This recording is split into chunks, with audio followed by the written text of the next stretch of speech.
Olá, boa noite. Seja bem-vindo ao Jornal da Record. Impactos do apagão cibernético que atingiu o mundo devem durar dias. E o Brasil suspende a exportação de carne de aves para 44 países após identificar vírus. Agora, no Jornal da Record. Oferecimento. Agora, a Casa de Investimentos do Bradesco. O governo suspendeu temporariamente a exportação de carnes de aves para 44 países. A medida foi tomada depois que o vírus da doença Newcastle foi identificado em um aviário do país. Vamos a Brasília com a Ariane Bittencourt. Ariane, boa noite para você. Onde esse vírus foi identificado? Boa noite, Lidiane. O caso aconteceu no município de Antagorda, no Rio Grande do Sul. Esse que é o terceiro estado que mais exporta carne de frango em todo o país. Segundo o governo federal, a pausa nas exportações vai garantir a transparência nos acordos bilaterais firmados com os países importadores. Neste sábado, barreiras sanitárias vão ser montadas em cidades produtoras de frango no Vale do Taquari. A doença de Newcastle atinge aves domésticas e silvestres, provocando sintomas respiratórios e até alterações nervosas. Lidiane. Obrigada, Ariane. Bom trabalho para você por aí. Os impactos causados pelo apagão cibernético global que aconteceu nesta sexta-feira podem durar dias. A Caterina Schutt tem as atualizações dos problemas causados pela pane digital. Oi, Caterina, boa noite. É com você. Oi, Lidiane. Muito boa noite para você e para todos que nos acompanham. Olha, a falha cibernética atingiu empresas aéreas, de transportes, mídias e companhias de telecomunicações em todo o mundo. O problema foi causado por uma pane na atualização de um software de segurança da empresa americana CrowdStrike, que deixou os sistemas fora do ar. A Microsoft é um dos principais clientes dessa empresa.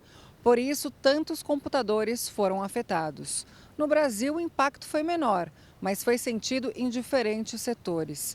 Alguns aplicativos de bancos apresentaram instabilidade. Muitos nem abriram, mas ao longo do dia voltaram a funcionar. O atendimento em hospitais e laboratórios médicos também foi prejudicado. A CrowdStrike pertence ao magnata George Kurtz. Ele disse que não foi um ataque hacker e pediu desculpas pelo transtorno causado pelo apagão. As ações da empresa chegaram a cair quase 13% na Bolsa de Nova York. Lidiane. Obrigada, Caterina, pelas informações. A pane também impactou outros serviços essenciais em vários países. Foi um retorno lento depois de uma manhã caótica pelo mundo. Nos pátios, muitos aviões nem saíram do chão. Foi assim em muitos aeroportos americanos e europeus. Essa imagem, que capta o movimento dos aviões em tempo real, mostrou a queda no fluxo de aeronaves no espaço aéreo dos Estados Unidos. Os reflexos foram imediatos. Filas gigantescas, muita espera e falta de informação. Não recebemos nem mesmo um comunicado sobre o que está acontecendo, disse essa passageira no Canadá. Num efeito cascata, os atrasos foram complicando a vida de milhares de passageiros pelo mundo. É frustrante, resumiu este viajante, sem saber como seriam as próximas horas. Estava embarcando para a Olimpíada e não sei quanto tempo ficaremos aqui, disse a atleta alemã entre os muitos passageiros parados em aeroportos. Os britânicos também enfrentaram atrasos e cancelamentos nos trens, mesmo tendo um dos sistemas de transporte mais eficientes do mundo. Para evitar a superlotação das estações, a maior rede ferroviária aqui do Reino Unido informou logo no início do dia falhas dos sistemas de comunicações e alertou sobre cancelamentos de última hora. O serviço médico do Reino Unido também foi suspenso e não foi o único. Estou na Califórnia, no meio da pane. Essa médica gravou um vídeo explicando que não conseguia acessar as informações para medicar os pacientes. Serviços essenciais também ficaram fora do ar. Não havia como atender as emergências porque os sistemas que controlam as chamadas não funcionaram em alguns estados americanos. Na Austrália, lojas e supermercados fecharam as portas porque não havia como cobrar os clientes. No mundo conectado, até o cruzamento mais famoso do mundo perdeu o brilho. A Times Square teve telas apagadas, um raro momento de blackout. No Brasil, a falha cibernética provocou transtornos principalmente nos aeroportos. As filas registradas ao longo do dia foram um teste de paciência para os passageiros. Umas 6 horas na fila. Acabaram de falar que não tem previsão para hoje de voo e eles vão nos realocar talvez num ônibus. Das 3 maiores companhias aéreas que operam no Brasil, a Azul foi a mais afetada. No Aeroporto Internacional de Vitória, a concessionária informou que a emissão de cartões de embarque e o despacho de bagagens de alguns passageiros tiveram que ser feitos manualmente, o que aumentou o tempo de espera. Mas não houve cancelamentos. Situação diferente da registrada no aeroporto de Confins, na região metropolitana de Belo Horizonte. Até o início da noite, 31 voos entre chegadas e partidas tinham sido cancelados e 132 sofreram atrasos. Em Brasília, passageiros tentavam negociar com as companhias aéreas para seguir viagem. Transferiram para um voo mais tarde e, para mim, no meu caso, eles forneceram o almoço até que eu possa aguardar. No estado de São Paulo, o aeroporto de Viracopos, em Campinas, registrou 39 voos com atrasos na partida ou na chegada, até o meio da tarde, o que provocou um efeito cascata em outros terminais do país. A Alessandra e a mãe tentavam sair do Rio de Janeiro em direção a Santa Catarina, mas o voo, que partiria do Santos Dumont, com conexão em Viracopos, precisou ser cancelado. Eu estou com uma pessoa de 70 anos, né, a minha mãe, e ela falou que para onde eu vou, que seria para Viracopos, depois Navegantes, não tem vaga, só dia 21. Ao longo do dia, o Aeroporto Internacional do Rio registrou 15 voos atrasados. Mas apesar das falhas terem atrapalhado algumas companhias, a Força Aérea Brasileira informou que não foi afetada pelo apagão cibernético. Os equipamentos e o sistema de monitoramento do tráfego aéreo operaram normalmente em todo o território nacional. O ministro de Portos e Aeroportos, Silvio Costa Filho, disse numa rede social que houve apenas impactos pontuais em operações de check-in de algumas companhias aéreas. Em nota, a Azul informou que a companhia registrou atrasos em parte dos voos e que os clientes afetados estão recebendo assistência. Uma idosa de 71 anos foi baleada durante o assalto a uma lotérica em Copacabana, na zona sul do Rio de Janeiro.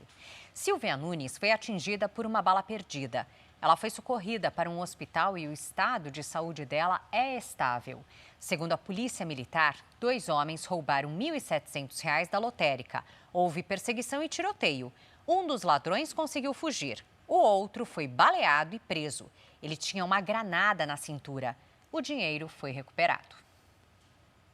A arrecadação abaixo da expectativa e o aumento das despesas obrigatórias acima do esperado fez o governo anunciar um congelamento de 15 bilhões de reais no orçamento.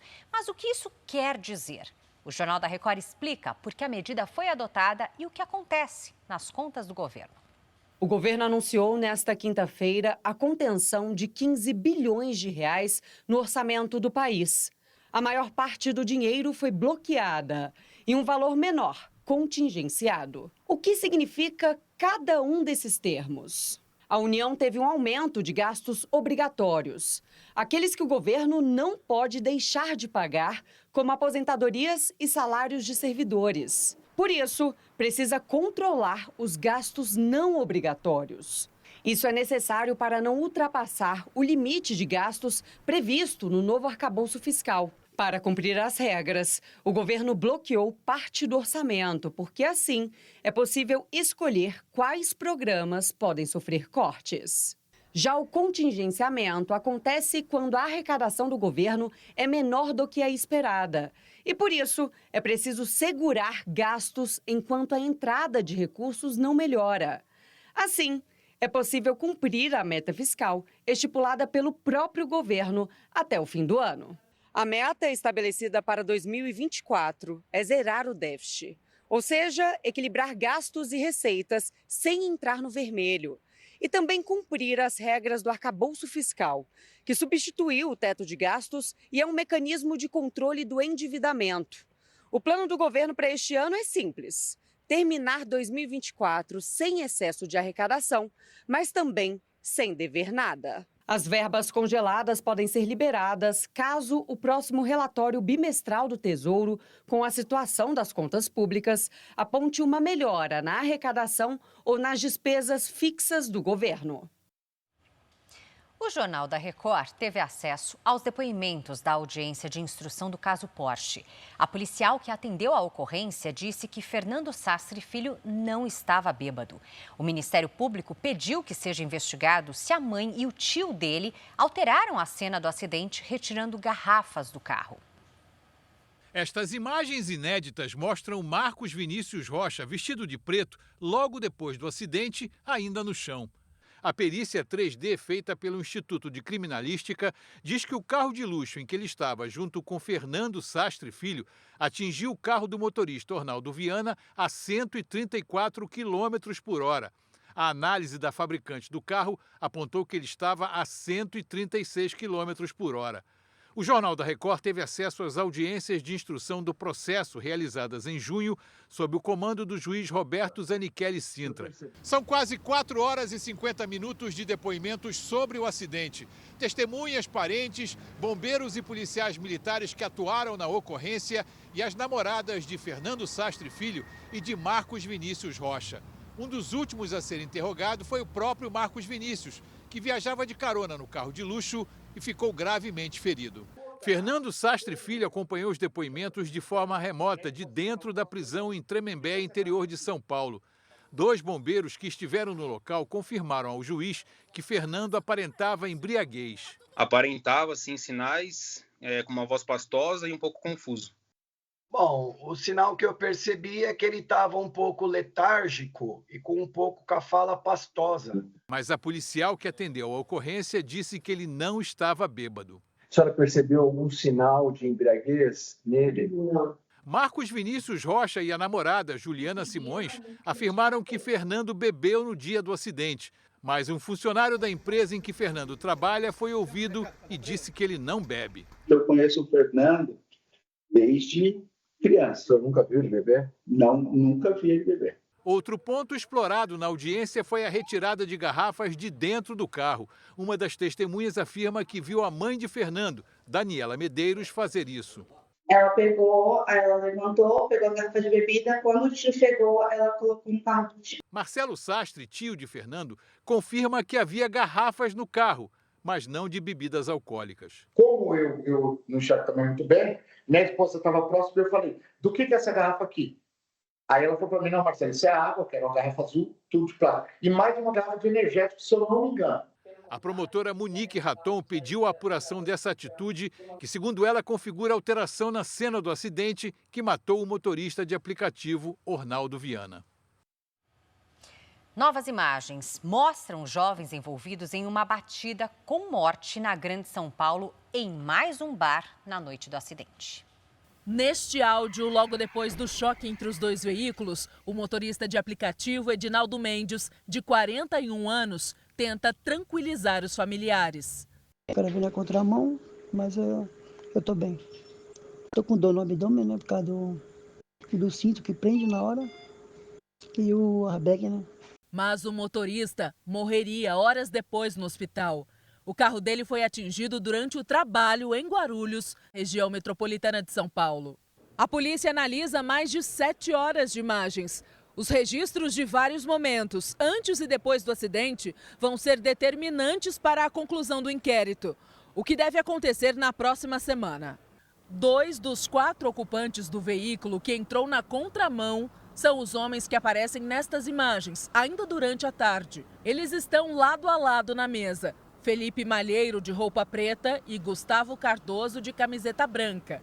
Depois, eles ainda iriam para esta casa de shows, às 8h33 da noite. Na comanda estão anotadas as compras de 2 vodkas e uma garrafa de licor. À 1h25 da madrugada, Felipe e Gustavo deixam o local. Felipe entrega a chave do carro para o amigo. Atrás deles, as 2 moças que estavam no veículo. Minutos depois, o carro invadiu a contramão em alta velocidade e atingiu o de Edinaldo. Felipe se apresentou à polícia militar como motorista, mas as imagens mostraram que era Gustavo quem estava ao volante. Ele aparece de camiseta branca e não tem habilitação. Os dois foram indiciados por homicídio com dolo eventual, quando se assume o risco de matar. Felipe também vai responder por fraude processual. O inquérito policial está bem avançado já, as investigações foram muito bem tocadas pelo delegado e a sua equipe. A defesa da família, quanto ao que parece o entendimento do delegado de polícia, vai no sentido de que é cabível sim uma prisão preventiva. No noticiário internacional, Donald Trump, atual candidato a presidente dos Estados Unidos pelo Partido Republicano, vai fazer o primeiro comício após o atentado neste sábado. O comício vai ser realizado numa arena fechada na cidade de Grand Rapids, em Michigan. A prefeitura da cidade já anunciou que algumas estradas serão bloqueadas. A polícia da cidade e o serviço secreto vão reforçar a segurança no local e nos arredores do evento. Donald Trump deve discursar às 19h no horário de Brasília. Este foi o Jornal da Record. Outras informações no Fala Brasil, edição de sábado, às 7h30 da manhã. Você fica agora com Fala que eu te escuto. Uma ótima noite.